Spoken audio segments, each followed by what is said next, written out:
তো বন্ধুরা, এখন সকালে বাসি সমস্ত কাজ করে এখন চলে এসেছি রান্না করতে। তো কি কি রান্না করছি আজকে সেটা তোমাদের দেখাচ্ছি। দেখো, ভাত চাপিয়েছি, ভাত প্রায় হয়ে এসেছে।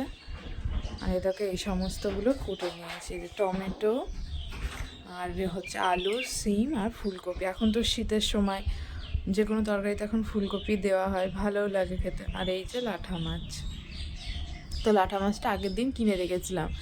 তো দেখতে পাচ্ছ সমস্ত কিছু ধুয়ে পরিষ্কার করে রেখে দিয়েছি। এটা হচ্ছে সকালের মেনু, যেটা রান্না করতে হবে এখন। আচ্ছা, কটা বাজে মানে 7:35। একটু ফাস্ট করা আছে, যেহেতু তোমার দাদাভাই ট্রেন ধরে, ওর জন্য 5 মিনিট ফাস্ট করা আছে। তো এখন 7:30 মতো বাজে। ওদেরকে আমি মিথ্যে কথা বলি না, আমি অনেক সকাল উঠে রান্নাবান্না কাজ করি। সেগুলো হয়তো অনেকে ভাবে যে এরকম অন্যরকম কথা বলে, উঠে না। কিন্তু তোমাদের আগে ভিডিওতে দেখাবো যে আমি কত সকালে উঠি আর কী কী কাজ করি, আর এখন কি করছি সেগুলো তো দেখালাম। রান্না হয়ে যাওয়ার পরও সেটা তোমাদের দেখাবো। তো এখনকারের মতো রেঁধে নিই বন্ধুরা।